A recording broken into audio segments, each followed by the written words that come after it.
Welcome to the first episode of Acting 101, everybody, where myself and a recurring cast of three beautiful people that you are just about to meet will get together once a month to talk about all things acting. This podcast, like every other podcast that I make, is supported by Patreon. You can submit topic suggestions or questions for us on Patreon, as well as make requests for any other actors that you might like to see that we could have as a guest in the future. But that's all I'll say for now. Enjoy the first episode. I didn't say I wouldn't have sex with a clown. Jesus. Well, What a weird thing to open with, Erika. No. Wow, what a weird thing to say. I can't believe you say that. Yeah. I said what I said. It's gonna be like this. I have so many things that I could jump onto on top of that, but in favor of introducing the show that we're now starting, I will not, and maybe I'll message you about it later. Welcome, everybody. This thing that we're doing right now, I think I'm calling Acting 101, which used to be an interview show and now is a collection of some of my favorite actors that we got together, hopefully to do this once a month to talk about acting stuff, which is going to start a little awkwardly because about half the room can't really tell me things that they've worked on because we are starting this in the middle of strikes, which are still ongoing because the big bad corporations won't agree to the very reasonable SAG terms. But there are still many fun things that we can talk about. So hi, everyone. I'm Alana. Ben, would you like to introduce yourself? Hi, I'm Ben. Great. Erika? Hi, I'm Erika Ishii. Great. Abu? Hi, I'm Abu. You technically can talk about things that you've done. I could talk about everything because I'm like, yeah, because it's funny. I'm not SAG. You would think that maybe after the work that I've done, I'd probably Go be for SAG, it. but The floor's I'm not SAG at yours. all. Yeah, man. Yeah, I'm currently, well, I'm not shooting at the moment, but I'm doing House of the Dragon, which is really, really cool and good fun. Doing like a few like video game voiceovers here and there, like World of Warcraft. Again, it's not a SAG contract, so can talk about it. And yeah, just bits and pieces here and there. Also run a company, which is all equity contracts as well, which is kind of crazy. So yeah, The UK, do you not have an equivalent? equivalent of SAG? No. We do. It's Equity? called equity, and it's shit. Yeah. Oh. Okay. It's Okay. like Thatcher laws made it so that they can't Look, okay. like You know what? do any solidarity. Like Yeah. legally they cannot. This is Wait, it. And really? that's the Yeah. annoying bit. Yeah, that's the annoying bit. I mean, literally, we actually can't. Like, it was, when the actors were striking. I think it was 2023 or something. When like basically the industry came into a Yeah. standstill, right?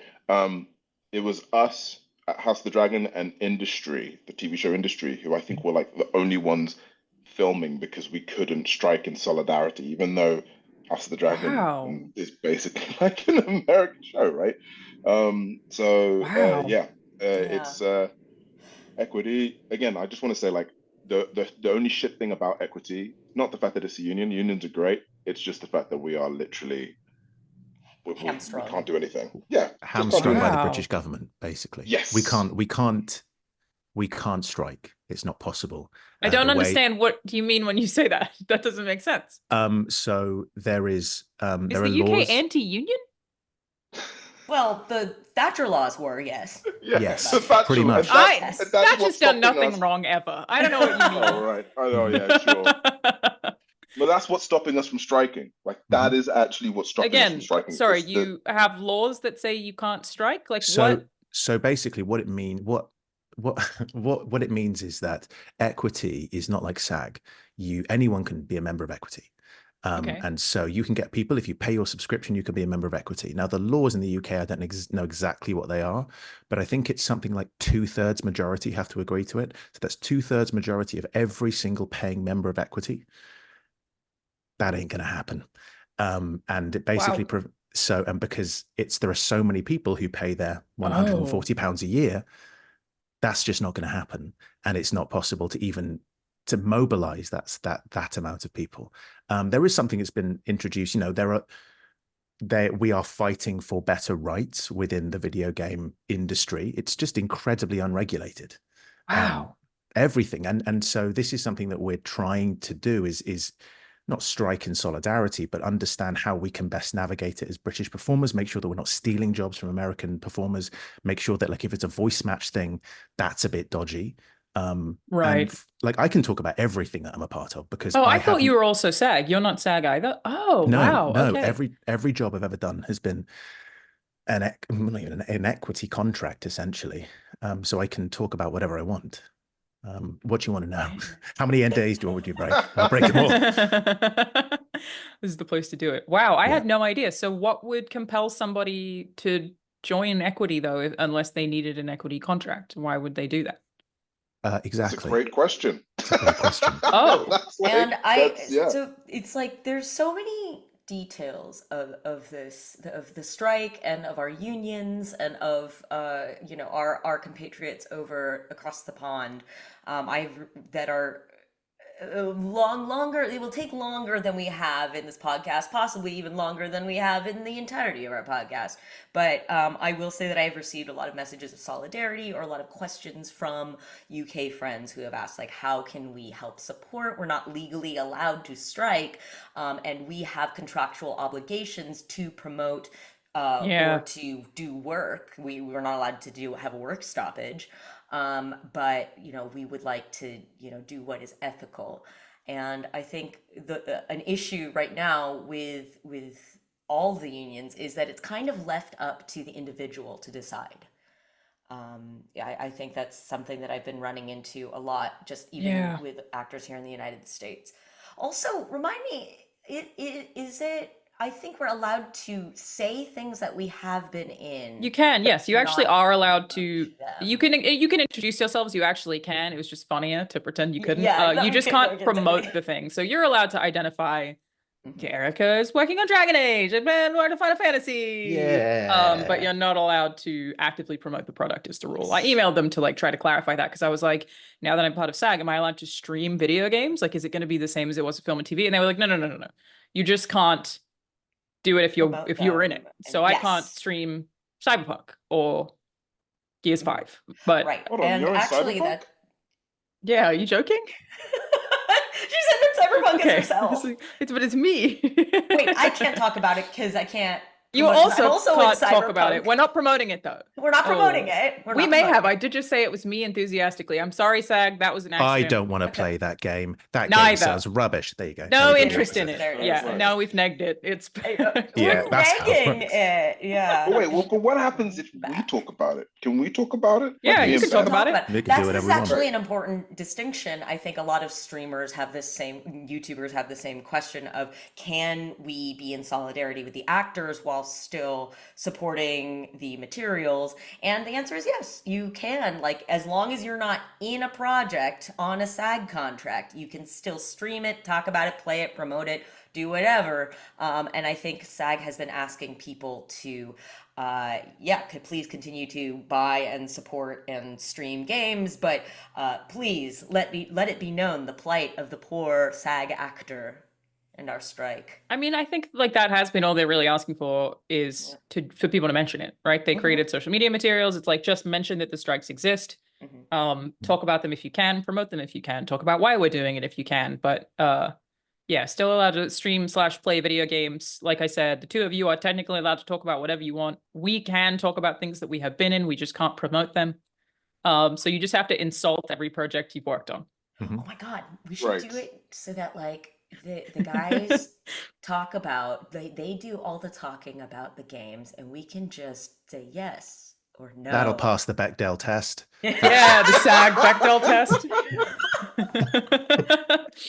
Move over, females. That's what people want from podcasts, to be fair. I think they prefer that. But I can talk about Deathloop, a game I'm not in that I really enjoy. I love Deathloop. Deathloop's all like Deathloop, except for one of us who is currently indifferent. Except I cannot say anything. Yeah, exactly. But because this is our first episode and now we've navigated with perfect nuance, I think, actually, we really got all the details about contracts internationally covered. No more questions. We've got it down. I'm going to start with the really boring question of that I'm sure you've all been asked a million times and thus have probably very good answers to, of how you got started in your careers. What was your break into acting? How did you begin?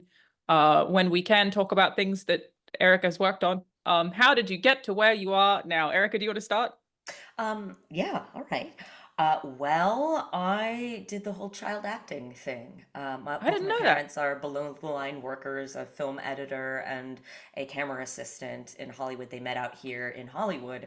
And when they had an extremely extroverted child, they were like, oh, maybe she'd enjoy acting. And so I did a bunch of commercials. I did an episode of Full House. I Cool. did, yeah. So I got to do a lot of stage productions. I was a very awkward looking teenager. So I ended up sort of stopping. Continued to do a lot of theater, violin. I went to UCLA in mass media communications, which, fun fact, sort of ended up becoming the thing that I think is the key to my success because while I still had a lot of classical training, like I was at the Strasbourg Institute, the Method School. Hmm. I was at UCB and sort of came up with a class of people who are all Ify Nwadwe is there now, and a lot of the dropout folks also came up through UCB. It's the mass media comms was the thing that the idea of branding and of That's being also what I challenged. studied, by the way, Wait, Bachelor of Mass really? Oh, that Communication. Yeah. makes so Yeah. much sense. Yeah, I And gotta here we are. say, Alana, I've been a fan of yours since like before I was doing voiceover, Oh, thank like you. back in the day, Trish Hirschberger and we were on Geek and Sundry, which is kind of where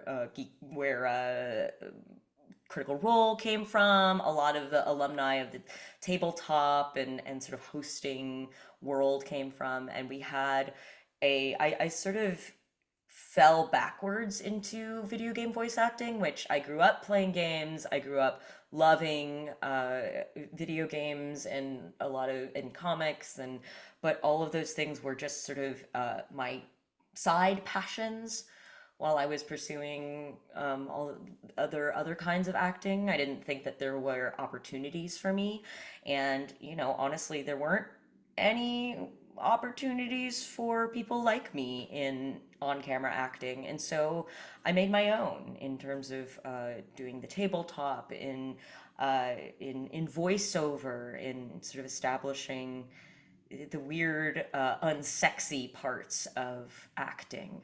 Um, so yeah, I ended up I was going to video game conventions and like GDC and sort of handing out cards and asking people to come on my shows and calling up all my developer friends, and then people would say, "Oh, you're acting. I'll put your demo into the pile to audition." And so by the time that I had an agent, I was already booking union work on my own. So yeah, I just kind of kicked in the back door is how I It got in. helps a ton though, like going to a GDC. I believe Ben is currently at PAX, in Yeah. his fancy hotel room. Being Yes. around people, it's such an easy piece of advice, but it really does work. Like you can't Mhm. get things if people don't know you're interested in them. Yeah. As silly as it sounds, right? Mm. Like if nobody knows you want something, how is anyone ever going to help you do it? And people do want to help people, in creative pursuits all the time. So definitely going to GDC, going to PAX is a super, super smart thing to do. Super helpful. Yeah, and especially if I see someone who is like, I'd love to get into this. I have done all this research. I have, done all this training, and all these things could be free. It's just, especially with the resources now. And I don't know about you guys, but I think I asked recently about a demo. I love to help friends, cut demos, introduce them to people. And I've been told recently, like, just record something. We want to hear good acting. We don't need it to be $1,000 Yeah, engineered marvel. Mm. makes sense. If ever I audition for anything, I record on this mic. That's what I do. And What's that mic you got there, Ben? that is a HyperX, just a bog standard HyperX mic. I take it wherever I go, and it's very easy to use. It's a USB, and you shove that in. And other than Final Fantasy this year, many of the big jobs I've got have been using this mic. No way. Because you just GarageBand in a dream, like. I think in this industry, there is a need to gatekeep a lot. There's a need to go, I can offer you this information for a price, or you need to do this particular thing, or all the gear, no idea. You need the skill, you need the talent. But ultimately, when it comes to technology, this is good enough to get a general gist of it. Obviously, it's better to go in the room. It's better to go in the booth and do stuff. I much prefer to go in for auditions. I'll always ask to go in. But you do not need expensive equipment. I know loads of people that still work on a Yeti, you know, and they just get and they put the work in because they're not looking for audio quality auditions, really. Like, and I know I'm in a fortunate position, right? I know that my privilege is if they're getting an audition from me, they probably asked me to do an audition in the first place, so that there is plenty of literature out there to hear what I sound like. But you do not need all of this gear to do it. You just need an understanding of the material, a decent tape, and you will do okay. So that is my advice to people. Job that I booked that was actual acting and not just a cameo was recorded on an iPhone. I recorded it under a blanket on my iPhone. And they told me when I got it that I don't know how many tapes they had, maybe 50 or something, that they knew within the first 5 seconds that it was going to be me. And then they were like, oh, that's Alana Pierce. And I guess the director was like, oh shit, no way. Wow, that's really cool. But audio quality didn't matter. I guess as long as you're not like peaking, so it's not painful to listen to. Yeah, it is way more accessible than people think, for sure. Yeah. That's not to say that you shouldn't take things seriously. It's not like we're just kind of flippantly recording stuff, but don't be scared that you think because you don't have the most advanced equipment. Like I'm recording this right now and it's like the worst computer. It's like a 14-year-old laptop. I really should get a new one, but it works for the time being. I will get a new one, but you know, like it is about the quality of the work, not necessarily the quality of the equipment. Yeah, the quality you're bringing to this podcast so far is really, it's upper echelon podcasting. Thank you so much. Can you tell me how many women, how many men women are allowed to sleep with before they're a thought, though? We just want all of the podcast bases covered. Yeah, how much body count is too many? And how much money should women earn if boyfriend makes over 100K? These are very important questions. Yeah. I'm glad you've raised them this what soon. What do you rate yourself out of 10? Okay. Yeah, I usually take this mic onto the streets and ask people what they rate me out of 10. But it has to be in Miami. What's the average been? Me? Oh, it's always you know, it's a solid 4 because they go, why are you doing this outside? Even. Wow. Yeah, I know, a 4. It's a shame, but you know, if anyone wants to give me compliments, feel free to DM me and let me know what you think. Don't put that. Don't do that. No, never do that. My DMs are open. I was like, I love Childish Gambino and he just released a new album, but I was devastated because there's this line where it's technically a dig, but he references by name the Fresh and Fit podcast, which is the one that I was just poorly trying to make fun of. And I was like, you validate them when you mention them by name as Donald Glover. Come on. Like he is making fun of them. He was like, you have a podcast because you can't rap, which he might be right. But I was like, now they're like, oh, but he knows who we are. And it's devastating. For reference, if you don't know Fresh and Fit, it's like 2 dudes who sit around a table with maybe like 8 pretty girls and insult them and tell them they've slept with too many people and that they rate themselves too high. And it's something. It's something. It is a thing. It is a thing. It sure is, which we are now competing with. So, well, this is the reason you said, listen, I want to recreate this podcast. Yes. Specifically. We haven't had enough misogyny yet. Yeah. We'll get there though.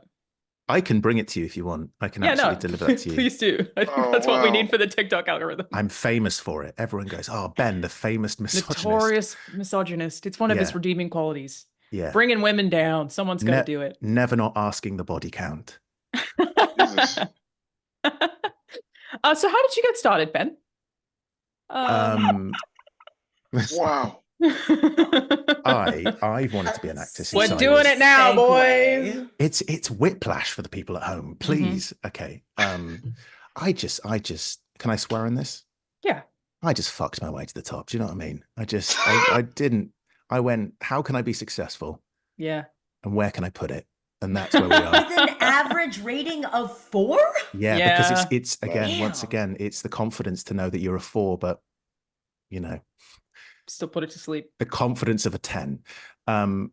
I I wanted to be an actor since I was a real kid, not a fake kid, a real kid. And I was watching kind of Jim Carrey movies and thought I want to do that. And I just do Jim impressions of The Carrey Mask. specifically? The Mask. Specifically I The was fucking Mask. terrified of him as a child. Yeah. Well, there you go. Ah! Here he's back again. And then I It was a would do great like, Jim Carrey impression. yes, it's incredible. Wow, and then I wanted to be an actor, so I did like little school plays. And then when I was 11, I was in the national touring company of Les Miserables. Wait. No way. Were you Gavroche? Yes. I was also Gavroche in like my community. Yeah, you were. Incredible. So yeah, in I think, yeah, from 1999 to 2000, I was Gavroche in the national touring company of Les Mis. Wait a minute, how many? That's us and Sam Riegel that have been Gavroche. Like, is this just like a video game Gavroches unite? Do you know what I mean? We've still got time. I could be Gavroche. You could be Try me. Gavroche. I could make it happen. Fuck's Gavroche? In Les Mis. Hang on, let me see if I can pull up. He's a little street urchin boy. Yeah. I don't know. You know Gavroche. You love Gavroche. It's all you talk about. You haven't shut up about Gavroche since we met. Don't show up for the cameras. What's this? Don't embarrass me. Okay, I don't have a means to show it to you on the Zoom, but I can show the podcast. But it's like, how do I even show you a character from a play? Really, little street boy. Yeah. Are you familiar with? Do you frequent musical theater? I don't mind musical theater. Like we did it for drama school. We did a lot of it at drama school. I remember. You played Gavroche and you just don't even remember. Yes. Probably. You're definitely a Gavroche. No man, I actually played Beetle Bumpkin from Sweeney Todd. Hang on, is that a street urchin? No, it's a horrible person. Hold on, Beetle Bumpkin. Is his name? I'm Beetle trying to get Bumpkin? details. See if we can make as if they're like, what if Bumpkin is some sort of alternate universe Gavroche? No, Beetle Bamford. Shit, sorry, my bad. Beetle Bamford, and he was like, he's like the right hand man to the bad guy in Sweeney Todd. Sweeney Todd. Yes. No.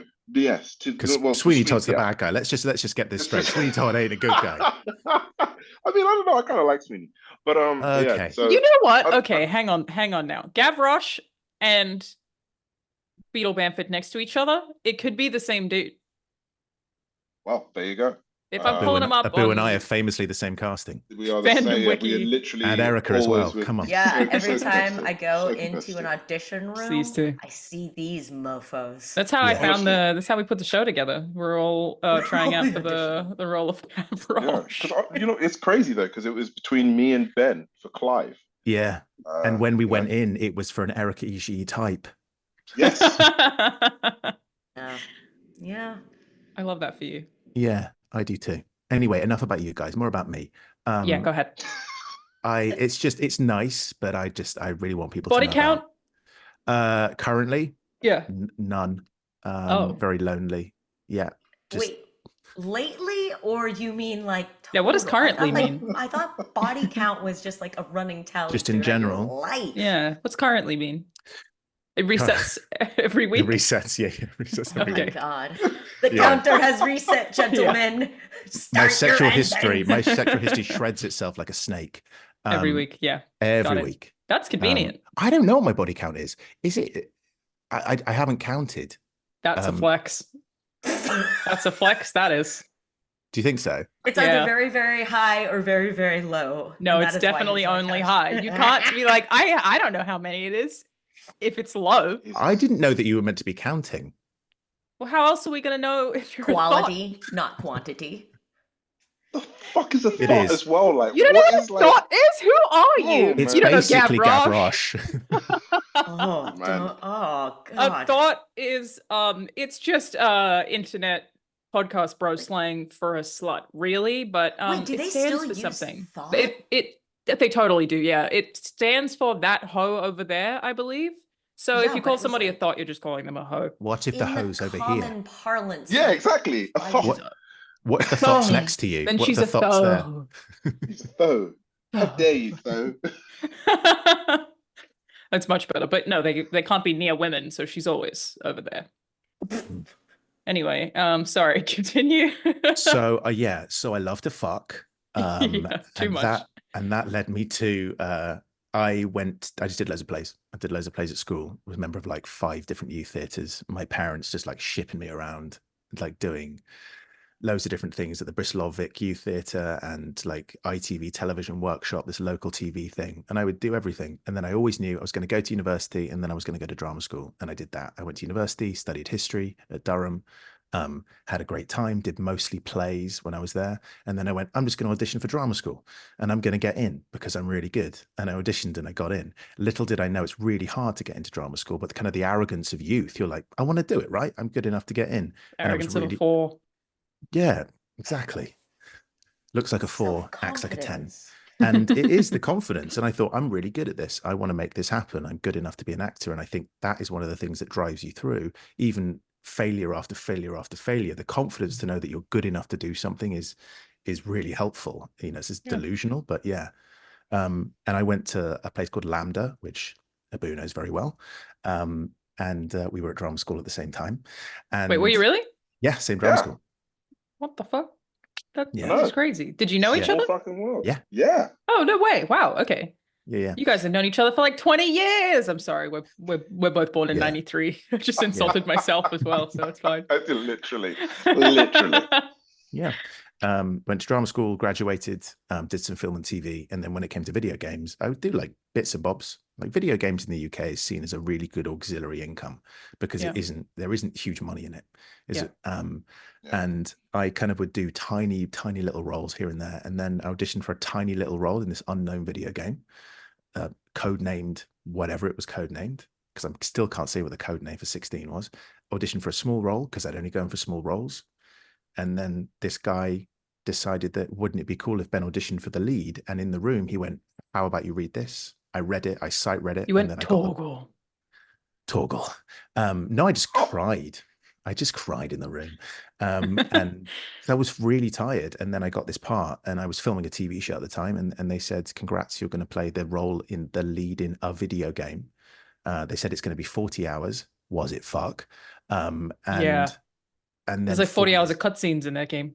Yeah. So it was 4 years later, 16 came out, and I've kind of not stopped having opportunities since. It's the game that changed my life. And it's a game that allowed me to enter into an industry that I absolutely adore. Like Abu and I will talk about video, but like one of the things we bonded over was a love of video games. Also, we did a TV show together. We've done loads of stuff together.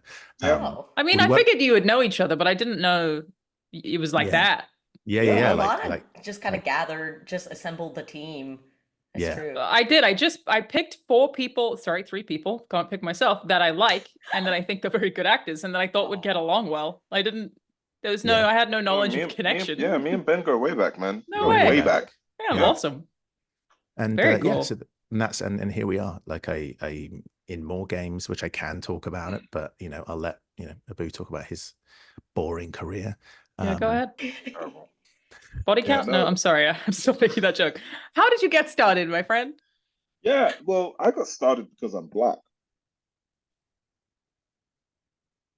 Just everyone else on the podcast nobody can respond. No, they can't. I laughed. So just white guilt.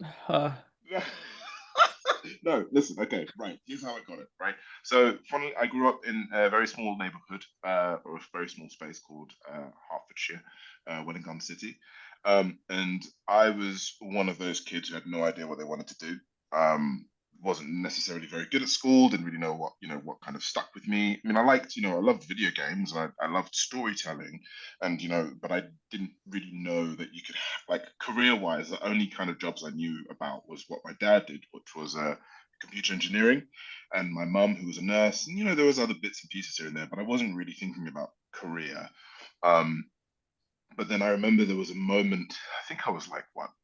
It was like 14, 15 maybe, where I again, like whenever people asked like, friends or whatever, like, what do you want to do? People had like a good answer, like an idea, and I had no idea. And but the one thing that I did enjoy doing was I enjoyed drama at secondary school. And what ended up happening is I heard about this thing called the National Youth Theatre. And I was like, and they were like, yeah, the National Youth Theatre, some good actors have gone to it. It's really, really cool. It's really fun. And I was like, oh, that's really interesting. I'll just give it a shot. Realize that, oh, you can have a career in acting. And there was a moment I auditioned at the National Youth Theatre, and I remember saying to myself, if I don't get in this first time round, I'm just going to go join the army. I was very serious about it. Some stakes. I was very serious about it. Like, literally. Wow. Anyway, lo and behold, I got in, and I was like, great. This is me now for the rest of my life. I'm going to be an actor. And so, yeah, did the National Youth Theatre, got in. It was great fun. Did that, started doing as many like kind of youth sort of kind of classes outside, doing, like physical theatre, all that kind of stuff, all that jazz. And then I auditioned for drama school after, doing my A levels, which, was around like sort of 17, 18. Sorry, what are A levels? So A levels are like SATs. We call it OP in Australia. Yeah. So it's the just the age of, again, where you're about to go to like university. So all my friends were like applying for uni. I was like, I'm going to go for drama school, and I had no idea what drama school was. The only two schools I had auditioned for was RADA and Lambda, which were, I was told were like the best schools, right? And similar to actually where Ben's mentality is, and I think that this is actually, it's within a lot of actors, this sense of like, I love this. I'm fucking good at this. I can do this. This is my calling. I'm going to do it. I have no idea how it's going to work, but I'm just going to fucking do it. You have to believe in yourself, because nobody else will with acting. Nobody else will. No one else will. And you've got to have like this sickening love for it. So I did you get a RADA. Did you? Yeah. Actually, no. You went. Say when you get into Lambda, and then I'll say the speech. Okay. I'll ruin it for you when you get into the drama school Lambda one. Yeah, go on. So so I auditioned for RADA. My RADA audition was terrible. I went there because they. Like, sorry, did you know it was terrible, or did they tell you it was terrible? Both. Great. It was horrendous. I had just, I don't know why. I think I just got really nervous or whatever, and it was just a stupid day. I dressed up in a suit. I was like fucking ready for it. It was fucking stupid. Anyway, I did that, and then I was like, screw this. I don't need drama school. And Lambda was the only audition left that I had, which is like a few weeks down the line, and I ended up rocking up at Lambda, and that went like really well. Doing the same speeches, by the way, the same monologues and whatever, and ended up getting a scholarship and got into drama school, which was great. And I remember actually one of the first days that we got there, one of the teachers, Rodney, who I know Ben will know, and probably anyone who goes to Lambda will know. Probably no one else will. Sitting us all down and basically. No, I know Rodney. We go way back. Rodney. Everybody knows Rodney. Yeah. But he ended up sitting us down and said, like, just so you know, none of you are going to make it in this industry. Probably this is the talk. Two of you this are is the going talk. to. Yeah, this is the yeah. Two of you are probably going to be working decently, and then one of you might drop out, but only like basically no one here is going to survive. And wow, I'm it's sure, like that. Look to your left, look to your right. Yeah, literally. And what's so funny is that I think everyone in that room probably thought, I'm going to be like the next Benedict Cumberbatch. And then, 10 years later, you're like, oh, fuck, this is hard. Yeah, he was onto something, that Rodney. Yeah, he really was. The stats aren't wrong, though. The stats aren't wrong. Yeah. It was, I think it was something like, I think for me, when we got in, they went something like, in the next 5 years, 5 of you will still be acting. And in the next 10 years, only 2 of you will actually be making a living of the whole thing. And I think in relation to what we were saying, it's every person in that room believes that they're the exception. Yeah. You always believe that you're the exception. And I just did a talk recently where a load of Lambda students came in, and I told them about video game acting, and I could see them. And I said, you could see it. I could see it in your eyes. And I'm going, this is really hard, guys. Like, I'm, however many years out of drama school, and I make a living. I'm very lucky. You will be lucky to be here. And you were like, Rodney was right. Yeah. And I said that, I was like, and I said, even as I say this, I know every single one of you says I'm the exception. And believe me, none of you are. because you have to want it more than anything, and all these people just kind of believing in that, and you have to have it. You have to have it, because if you want to do anything else, do it, because I've had some of the most crippling lows to get to where I am. We're all doing this cool podcast. We have amazing lives. We present a wonderful version of ourselves, but it cannot be understated the level of like sadness and depression that goes with the highs and the lows. Yeah. Even negatives that come with the highs, you know, like you can work on something you're really proud of that you think is incredible, and then have the internet take you down, which at least 2 people on this show are familiar with vaguely recently, where like there's just people just decide that there's some sort of agenda and get mad at you, you know, like it can be even on your highs, they can find a way to try to make it a low. You really do have to stick to your guns and really persistently want the things you want. Yeah. It's like you never made it, right, Boo? You were one of the people who dropped out. Still trying. I actually, there's a reason why I'm in game dev. No, because you thought that would be easier. Yeah, I thought it would be so much easier. No, I was very fortunate to have sort of, been able to have done a mixture of like TV, mainly theater, a bit of film and video games. The first, video game role I had was actually Assassin's Creed Origins, as playing as Bayek. I didn't know that was your first. No way. Yeah, that was my first. And again, it was advertised to me as like a TV show, the motion capture TV show, because, everyone in the video games industry is so secretive. So weirdly cagey. So stupid. I agree. But yeah, and ended up getting that. And again, similar thing of like, they were like, yeah, it's not going to take you too long. It's going to be like a year. Lo and behold, it was like 3 years of work. But yeah, and then ever since that has, funnily enough, like I've been given like opportunities here and there, but not as much as I thought I would.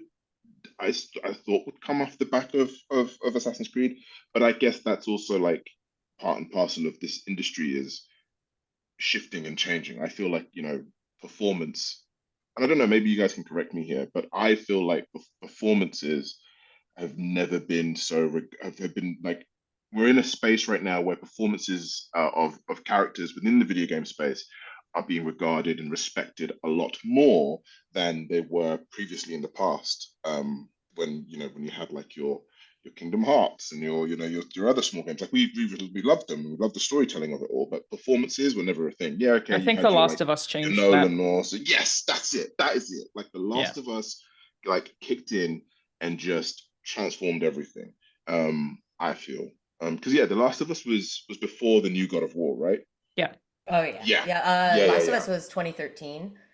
And that's why I was like, oh, there is like, you could feasibly make a living as an actor for video games. And like before that, there was definitely, all the BioWare stuff. There was still amazing performances. Performances, but I think just wasn't.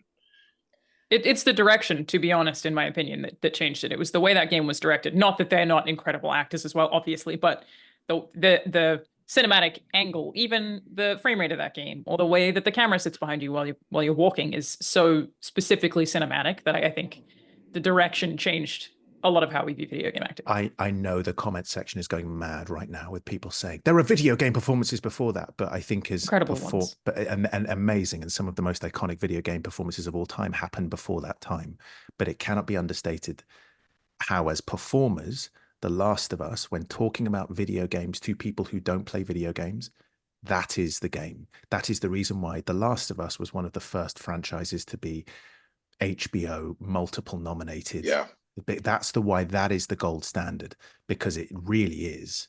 And in the profession, that is the game that pretty much changed the benchmark for what performances can be. Yeah. Not affect, like I can name multiple performances that have influenced me more than that.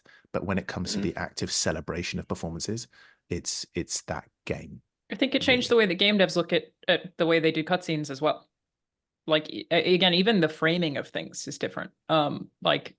Yeah, I mean, definitely not saying that there haven't been incredible video game actors for a very long time, because absolutely they have. for as long as we've been able to have the amount of memory required to have people voice characters or even present as FMVs in video games. They've been amazing performances. But yeah, The Last of Us was a different approach. It appeared differently. I would think also because, you know, and as somebody who consistently says that The Last of Us was you know, sort of my jumping in point for video game voiceover, I still would also say that I think a lot of the publicity, the marketing, and the a sort of discourse around The Last of Us was what helped legitimize performance in acting. And I still would also say that unfortunately in traditional Hollywood, video game acting is not viewed as like quote unquote real acting, and especially voiceover acting. People, you know, still will ask about like, oh, well, do you do any real acting? Yeah. Sort of a thing. And like you know, I had said I chose to get into video games because I love them and because there were more opportunities for me. But also like, you know, to this day, it's not, people don't look at my resume and consider that I might be a candidate for on camera. Yeah, but you made that crossword, and that's extremely cool. Cool. That's true. That was crazy. That's more legit than any of crazy. us. For context, Erika, it was your last name? It was said voice actor Ishii, and then it was Erika was the answer. The answer of a crossword. That's so sick. Absolutely units, which is I love that really, so really much. cool. But speaking of a traditional Hollywood, also Alana making the jump over. Yes, that happened today. VHS, We've been trying to record this show for, I don't know, a month. And I was like, I hope we can record today because I'm announcing something cool today. So I am one of the leads of the latest VHS. And that's really part of why I've put this whole thing together is I feel like for a while, basically I'm using you all as coaches that I get to just have here under the guise of content. Welcome. Fair enough. I've been pretending to be an actor for a long time in that I was just doing cameos. They wouldn't give me any context. I would have very little information because they saw me as a press or an influencer, you know, so I would walk in and I would read things and I was excited to do it, but I don't think I was doing anything very good when doing a lot of that. More recently, at least in the last couple of years, I've been trying to, when something like that happens, sort of reject that cameo notion in the attempt to become a better actor. So I'm still very much learning. Like it's so stupid that something that I learned only recently, because I was really just doing little cameos where they were hiding a lot of info from me, right?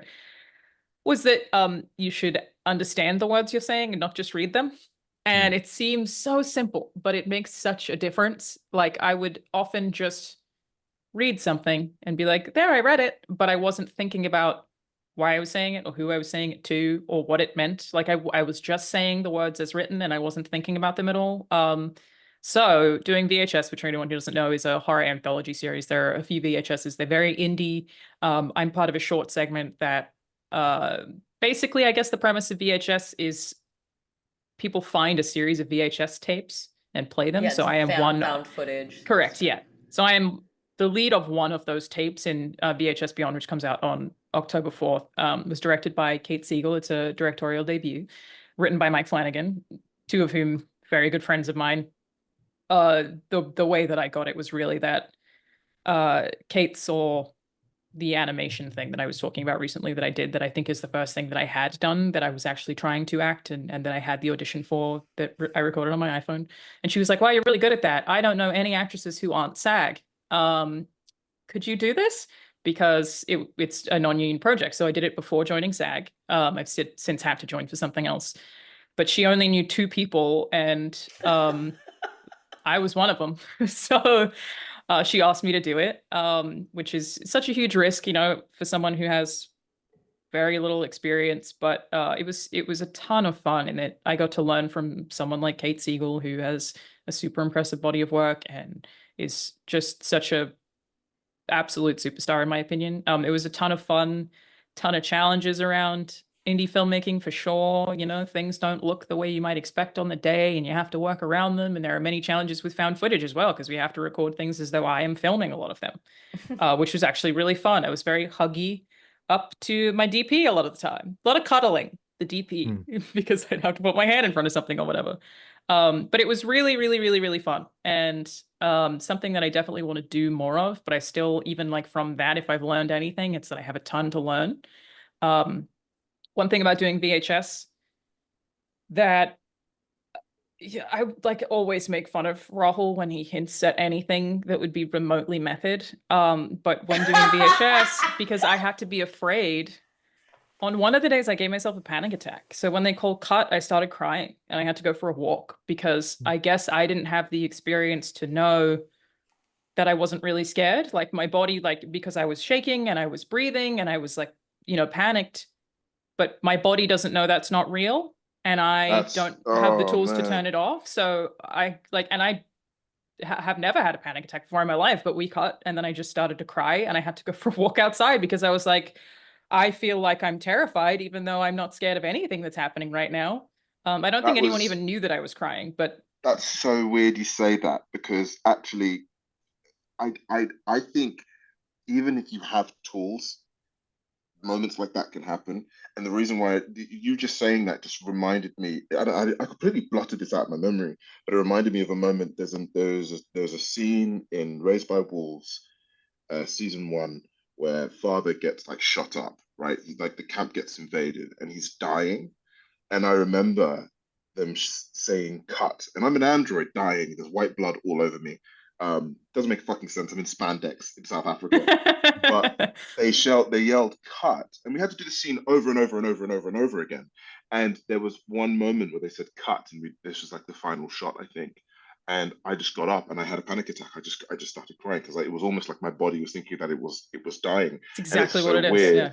And it's like, and that's the thing, like you even saying it just made me think, actually, you know what? Sometimes it just happens and you've just got to deal with it. Because You I was even no not matter what prepared. tools you have, man, you're placing your yeah, body through trauma. That's what you're doing. yeah. Like the actors, we're all faking it till we make it. That's exactly what's happening. Like no one really knows what they're doing. We're just some better at using their tools than others. Sorry if that's on my end, if there's a alarm. But like, Can't hear oh great, there's no alarm. it. Ignore me. Acting. Tricked you, but made you believe there was an alarm. I did. And like, let's say we're doing a day where you are, I don't know, you're again crying about something or whatever. You're essentially placing your body through trauma. You may be faking that, but you're right, your body is feeling those effects. So you can go home and you can feel completely exhausted from doing that, because it's what tools do you have available to you in order to access those things. So like there's a lot of very dramatic scenes in Final Fantasy 16. Very cry, saddy. Clive's very sad. I'm crying and I'm very sad, but I'm not really. I'm just faking it. I know how to kind of like take that, but it's still physical trauma on my body. It's still like I'd go home at the end of the day really, really exhausted. Or I remember there was a scene. Or would you leave sad? No, I wouldn't, because I try and switch it off, but your body's still gone through it. Yeah. Because I've still felt all of those things. My body has secreted tears, right? It's done all of those things. They're real things. Now, the emotional toll isn't as great, but the physical one is. And so that is a thing that you have to work with. And, also recognizing when you're doing a job, let's say we're doing a scene on set. An actress I worked with, both of us, Abu and I worked with, Sophie Rundle. She's in Peaky Blinders. She would talk about the sacred take and the idea that months, maybe years, have gone into the filming of this one moment. So the script has probably taken 2 years to write. And then you've had all the people to be assembled to be in that moment. You've got the director who's probably done rewrites on it. And there you are, a crew of 100 people, a camera equipment, everything. And you have 3 minutes to do a scene that probably took 3 or 4 years to get to that moment. And we have to give value to that moment. But And then you also have all of your life experiences that have led you to be able to tap into what that performance is, or every person you've seen cry, or every time you've cried, or every time you've been afraid. Like everything you've ever lived also goes into that tiny moment. And you have to give it that value. How you get there is entirely up to you. Like, I don't fucking care how you get to that moment, because we're all at the moment together. So whether you need to go and you need to read 1,000 books about how to make yourself cry, whether you need to go and sit in a dark room. I once did a TV show with a guy who would shout blindness because he was blind. You know the Wait, actor. he shouted the word I blindness? You know exactly who I'm about. talking about because we all thought it was the weirdest thing ever. But he go blindness. He was I'm unlocking a blind. superpower. He's like an anime Oh, man. announcing an anime character Yeah. announcing their He's a attack. brilliant. Yeah. He's a That brilliant said, if it actor. worked, dude. He's Yeah. incredible. He's He an is incredible incredible. actor. In the level of intensity is insane. But when you are, If it works. if it No, works, so but the thing is is that like first of all, that's a lot of pressure to put on yourself to be thinking actively about the years that went into all Yeah. of this. So like Yeah. True. you know, but yeah, it's true. Like I don't know, a key for me, and to people that I love working with, and what I try to hold true for myself is always really taking the work seriously, but never myself. Yeah. I think, and as somebody who studied at Strasbourg, which is where, you know, method comes from, they actually never really say anything about being an asshole in order to do your, And make like, sure you honestly, give your co-part, your scene stars, condoms anal and beads. rats. Like, fucking, sorry, excuse my language, but like, truly, Swear, it's when fine. you hear about unhinged behavior, mostly from men, honestly, like, I've never heard of women that were people have complained about on set because Mostly Jared Leto. mostly Jared Leto, but then also, I mean, even many like actually fantastic actors, you know, that we you know hear a lot about, but like hearing about how they were monstrous on set because that was their process of getting to there, and I don't think like Meryl Streep is a perfectly fine human apparently and I think a lot of people don't have the grace to act like pieces of shit, you know, on a set or definitely not in a booth. But you know, I think there's a misunderstanding of acting and about how it is this sort of like mystic ritual and you have to get there and put yourself in this space and put your health at risk and you know, jeopardize the people around you, and like you can it can get great results. We have seen that over the history of film and video games, but truly honestly, you can also just be like a perfectly nice normal person and like still give all of that attention and energy and thought to the work that you're doing. Yeah. But Yeah. Nice. And sorry. she's back. Oh, Oh, well, God. body count, Erika. A lot. It's a lot. What do they teach you about method? You've all been to school to study Yeah. acting, and I am now using you as my acting teachers for free. Game the system. What do they actually teach you about method? What does that mean from a scholarly perspective? I mean, I don't think that we ever get taught. We get taught techniques, right? The idea of, and I think this is again, I can only speak from what we've learned, what was learned at Lambda, right?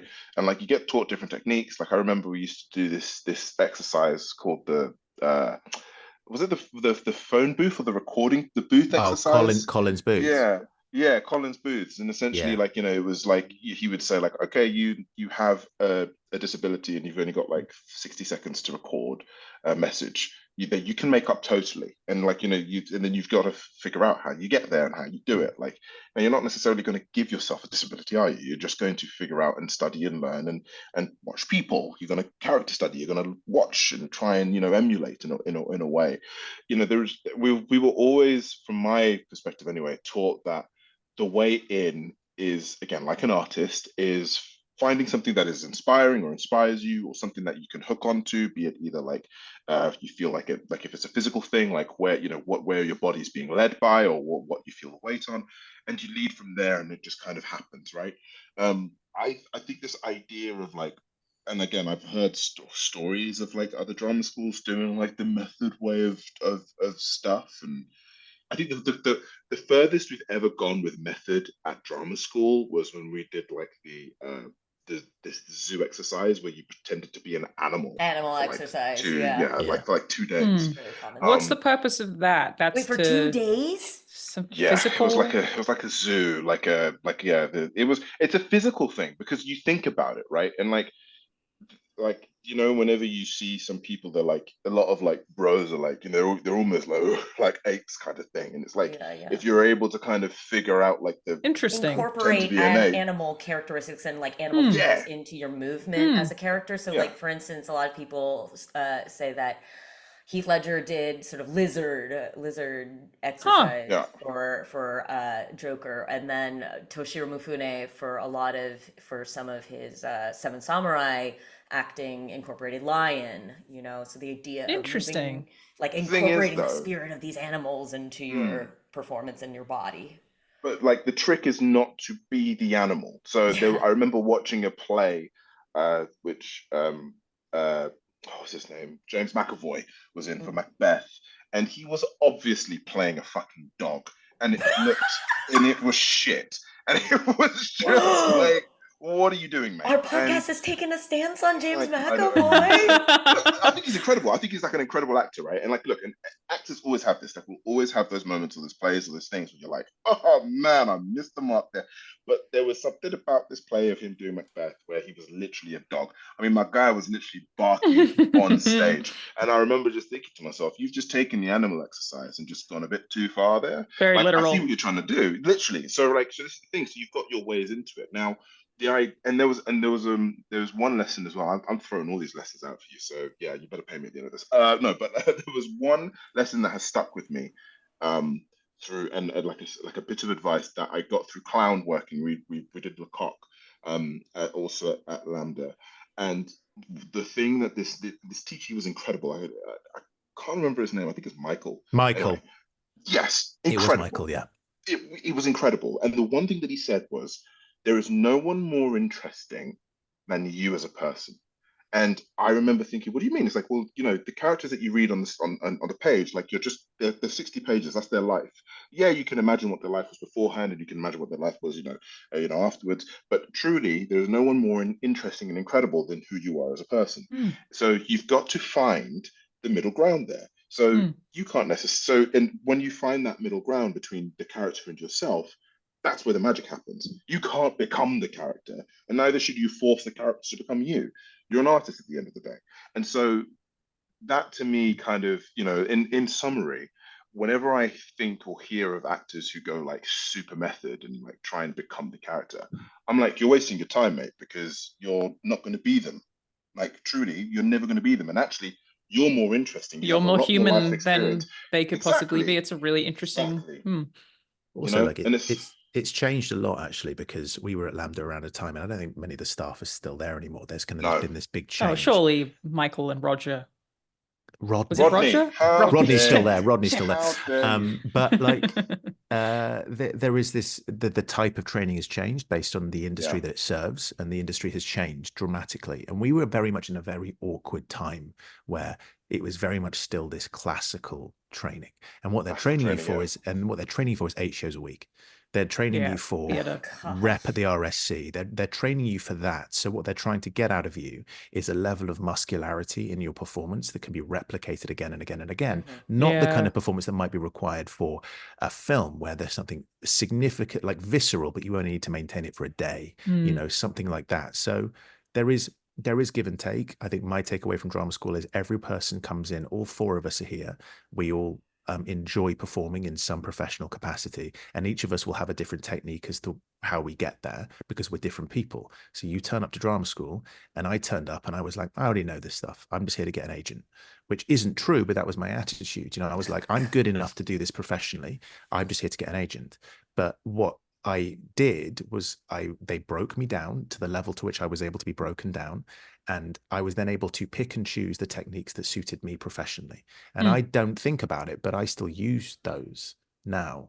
And if I do need a quick unlock, I go, oh yeah, that exercise, or the immediate previous circumstances exercise, which has probably taught me more about life than it has about acting, which is,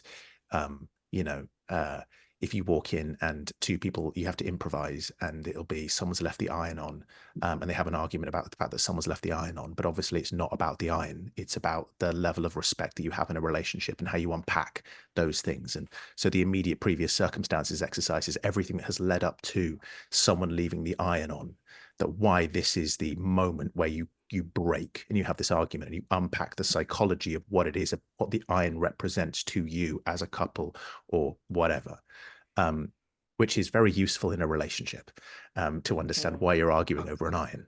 But like, it's that Very, you go, yeah, just real life real. Yeah, Just not I even.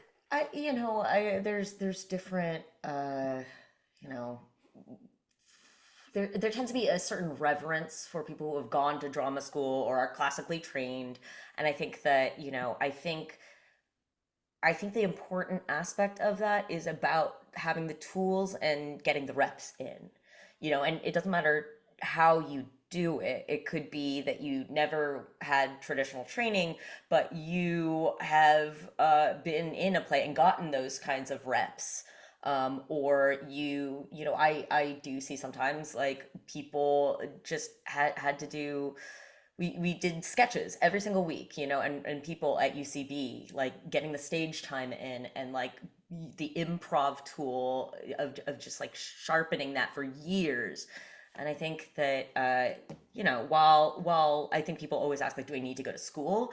And I would say like it's expensive and they don't really teach you any worthwhile life skills, but if you are the kind of person that needs the discipline and the curriculum to get those reps in, then maybe it is for you. Just make your 3 actor friends do a podcast. Or that. Yeah. See? Yeah, that's a great way of doing it, man. Yeah, Yeah. you just saved yourself like 30 grand. You've already told me. So I've gotten the iron technique, yeah, the that's what animal it's thing. called. I didn't know any of this before now. Do you know, Something like, about being disabled and The next using a thing phone booth. The next thing we're I've going got to it see all. Alana doing, she's playing like a disabled gorilla On who's the way to the phone holding booth. an eye on the way. It's like playing yeah. telephone with all these. Literally. reciting It's like- Macbeth. literally, it's like you're just supposed to just enter the scene and just give him a cup of tea. That's At all you every got to do. interview, Like, I will what are you credit doing? the 3 of you for this atrocity. Yeah. But Erika, did you have any like different experiences with being taught method, with what that At is? Strasberg, because like I didn't go through the whole program. It was more like what I had money to take for the classes, and I think the important things, there are some tools that I still use that are just like really great framework for like animal exercise or keeping your body relaxed. I think my biggest takeaway from it, because I'm gonna be honest, I never ended up finishing reading my Uta Hagen. I was a lot more into comic books at the time.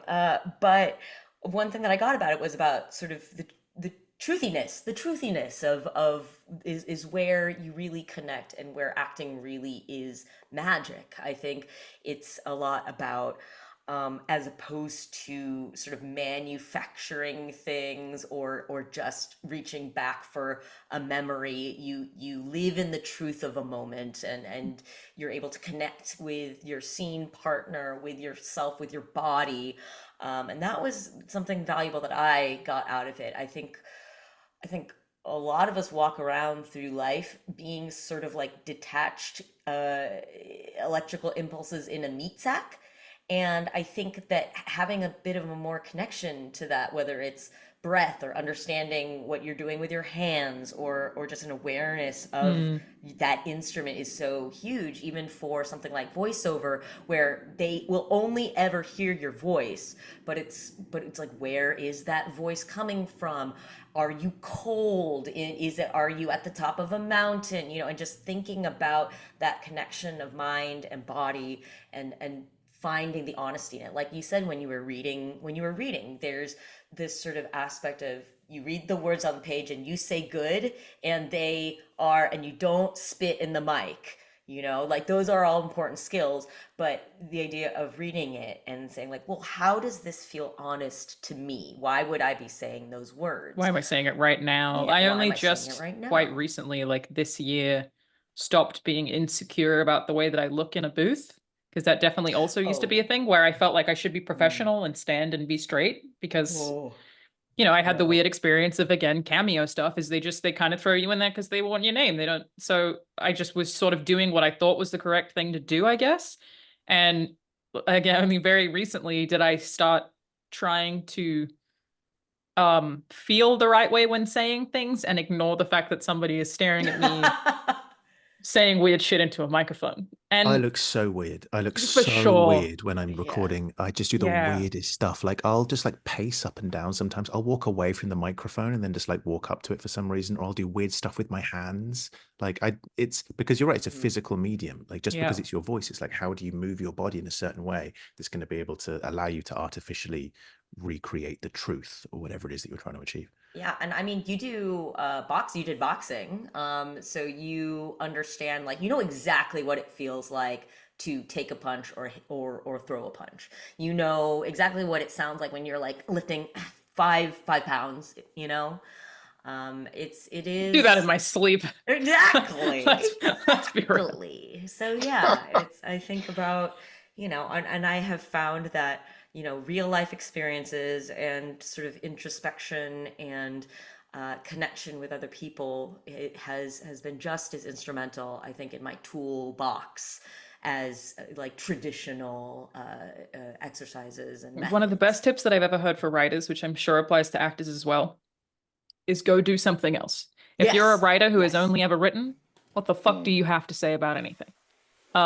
And I'm sure I've said this on podcasts before, but it's so true that if you've never worked at a McDonald's, what do you know about how people feel when working in the fast food industry? How can you really talk about that character? How do you know the different kinds of people who work in that environment? I worked at McDonald's for 3 years, okay?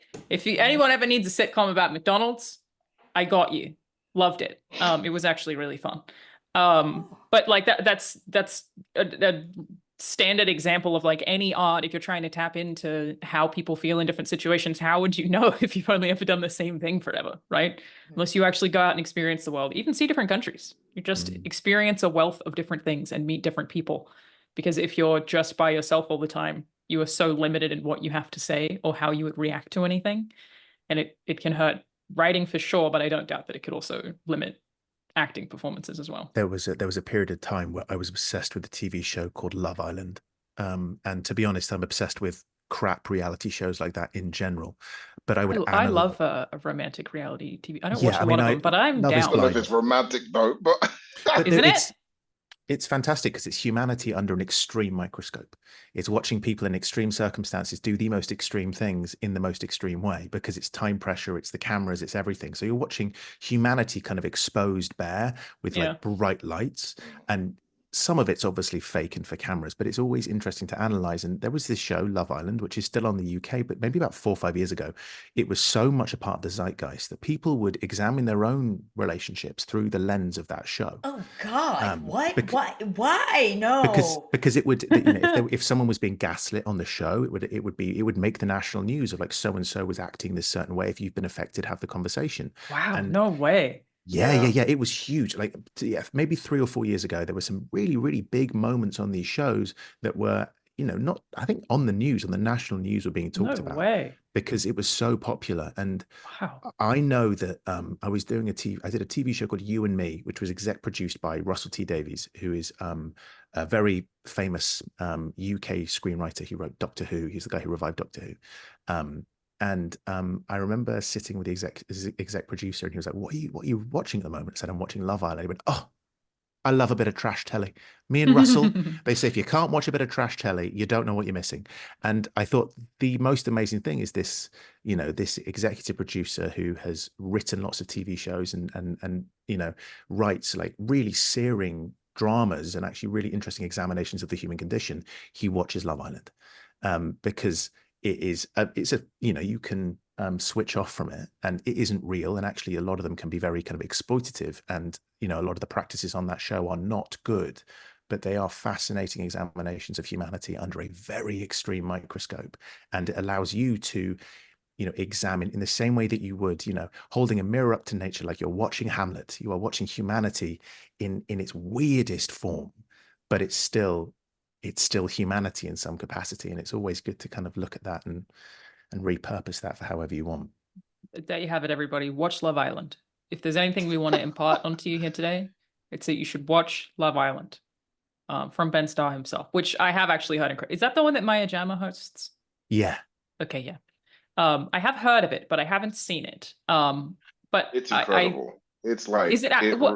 How is it not just another like Bachelor? It's just I don't know, man. There's just something different about it. What's the There's like, premise? Is it Hot It's people go to island? yes. yeah, hot people go to an island and have to okay? come out with like in a relationship. It's a bit like, you know what's And they also kind have of, to come out in a relationship? yeah, unless I think and then they lose or something. I think there is like there's Oh, like stakes you win here. money if you date? I Yeah. think you Or if do you don't win, date someone, you yeah. lose money? Yeah, Yeah. yeah, yeah, yeah. I think it's like it's real, like extreme. It's Huh. got to be like genuine. Do you know what I mean? Yeah. It's weird. And the thing is, it's like there's also another show which I'm currently watching, which is Love Is Blind, UK, and it's the exact same thing. You're putting these people in what you've like the stakes have never been higher, and you are watching these And it's human raw beings. reactions, right? Like there's stuff Yeah, about man. like there's Well, really interesting stuff about again, I've only recently been paying more attention to about the way people actually cry. Like real people. When you watch somebody cry and its performance, you think sobbing. When you watch a lot of people cry on something like a reality TV show, what you're actually watching, the thing that actually gets you, is them trying not to, Yeah. especially with men. Watching a yeah, man that's true. try really hard not to cry is so much more powerful than watching somebody sob. And you don't think about that when you Mm. think about acting. I'm going to sob. It's going to be gross and there's going to be fluids and it's going to be dramatic. But there's the human nuances of like almost being at that emotion is so much more real. And if you don't watch Love Is Blind, where they get their dicks out, I think, then how They would you know don't. They that? don't get their dicks out, but I Which like one to do they get imagine their that they dicks out do. in? There's a UK one where they definitely That's get their dicks out. That's There's Naked there's also Attraction. Naked yeah, How Attraction. many do you have? crazy. So I listen. I had never been to the UK like as an adult, and I went a couple years ago, and I turned on after what is called the Watershed. Those Yep. who the Mhm. Watershed. 9 So p.m. at 9 p.m. after 9 p.m. anything fucking goes on UK television. does on Channel 4. It was this reality show where like, and this was the first thing that came on at 9 p.m. in my hotel room, was a show where people have to look at each other's genitals to Yeah. decide if they want to date them. Is that Naked Attraction? That's Yeah, Naked okay, I've heard Attraction. about Naked it. I've Attraction. heard about it. That's Dick first. wild. Yeah. Yeah. And That's they go, incredible. do you like, it's basically like 6 guys or six girls and they're there. And And you yeah, Wait, it'll so be, do they you like start with just the feet? no, with just it's the just the dick? junk. Just And the they go, lower. and Just the junk. There's like a little window. They're like in a tube or something, and then Yeah. everything is covered except for this. Yeah. Their The torso. UK man. UK. There was a TV show once called Sex Box on Channel 4 as well, where couples would go in and talk about what they're going to do, and then they just fuck in a box whilst everyone just talks outside, sweaty. And Is that it not was just porn? Yeah. no, because you wouldn't see inside the box. You just know that they were having sex inside Well, the you box. don't always see what's happening in a porn. Sometimes it's, That's a good point. In That's a a good point. porn of the mind. Porn of the mind. porn of the mind. Yeah. Black Porn of box the mind. porn. I just Wow. want to. Can I just bring? But let me just bring this back a bit to like the acting element of this If you whole must. thing, right? Okay. Which We're is trying to talk just about the sex, fact but that it's like fine. no. But the thing is, right, guys, it's human study, right? Yeah. It's looking at characters, it's looking at people, and seeing elements of it that are again. It paints this picture. Like I always, again, and this might be just my way of looking at characters and my way of approaching it. It's that every character is like a painting. It's a canvas that you then paint with all these different aspects and elements and bits and pieces here and there, and you find your way in. And once you found your way in, be it either through watching like crazy the Love Island TV, or like watching Taboo with Tom Hardy, like there is elements that kind of you find your way as a creative to kind of get into all these spaces. And you're right in the sense of like you've got to, there is an element of like living life. Essentially, I'm a big believer Yeah. of like, yeah, the more life experience you have, the more colorful you'll bring to things. It's just easier to get to those to those spaces. But yeah, it's one of those ones, especially with Love Island and with and Love Is Blind. It's fascinating human study because you see it's very raw, even though there is an element of performance, but even their performances are incredibly raw as well. Yeah. Yeah. Also, just do it. So I just like Yeah. just do it. If you get a script, don't read it. I mean, do read it, but like there's this need sometimes, I think, for people to be like, I'm just gonna study why I want to do, and by all means, action your script. Say I want to push, or I want to do whatever, go through the script and say like, what are they trying to achieve on each line? But that's academic as opposed to practical. Acting is a practical exercise. Yeah, So it really doing is. stuff and knowing how your body's going to react to it, just fucking do it and see what happens in a safe way. Obviously, if you're in a scene with multiple people, there has to be a level of collaboration, but you know, you can think about it, but you know, how it comes out is going to be a very different thing. So one of the things Kate told me for VHS, because I, you know, before I did it, asked her a lot of questions. I was like, I just don't want to let you down. Like, I was like, my whole goal here is to give Kate exactly what she wants. I don't want to fuck this up. This is so cool. I'm gonna have so much fun. But she was like, know the words very, very well, so that if I want you to give a completely different take, you don't freak out. Don't learn them in one. She was much more eloquent, I promise. But it was like, don't learn them in one specific way. Just know them, so that if we want to do something totally different, you have the freedom to go and do that, and you haven't learned it in this one particular way, which I probably would have done. Like, if I hadn't been given that advice, I'd probably be like, well, this is how I'm going to do it, so this is how I'm going to learn it, so I know exactly how to do it. She was like, make sure you can still be free with it, so we can move things around or change things if we want to. And it was super helpful. Yeah, isn't it like Robert Downey Jr. learns his lines like backwards and forwards? Like, he learns his lines so he can do it backwards as well, which is fucking wild. But like, $100 million right there. Like, you know what I mean? If I have to learn, if I have to do that to play Doctor Doom, I'd do that, and I'd speak in tongues. Yeah. It's beautiful closing, everybody, I think. Thank you for watching the first episode of, again, I think we're gonna call it Acting 101. Let's call it body count. Let's call it body count. Body count question mark? Body count. The aim is to do this once a month. So in theory, if I publish this tomorrow, the first episode will be on the last Friday. So if we aim for the last Friday of every month, that sounds fun to me. So in theory, the next episode will be on September 27th. Nice. Thank you all for joining me, everyone. Where can people find you? Where can they find more of Ben Starr? My address is you can find me being an idiot on Instagram and X at _Ben_Starr, Twitter, baby. Thank you. Appreciate that. Erika? You can find me at Erika Ishii on Twitter, or the Erika Ishii on Instagram or TikTok. Yeah, I think that's it. Abu? You find me, I'll kill you. Nice. I'm just gonna slow zoom in on your face there. No, you can find me as, I think it's Abzi Babzi on Twitter and Abzi Salim on Instagram. Mind you, though, Twitter's a fucking cesspit. It's bullshit, and I'm trying to get off it as much as I can. Very rarely on there. Also, will stubbornly call it Twitter, because this is coming from a dude who is like treating his trans child like shit, but expected us to just accept the renaming of his website. I refuse. No, I refuse. I won't do it. Yep. We will see you all on that note. I love that as a closing note, to be honest. Yeah. We'll see you all next month. Bye.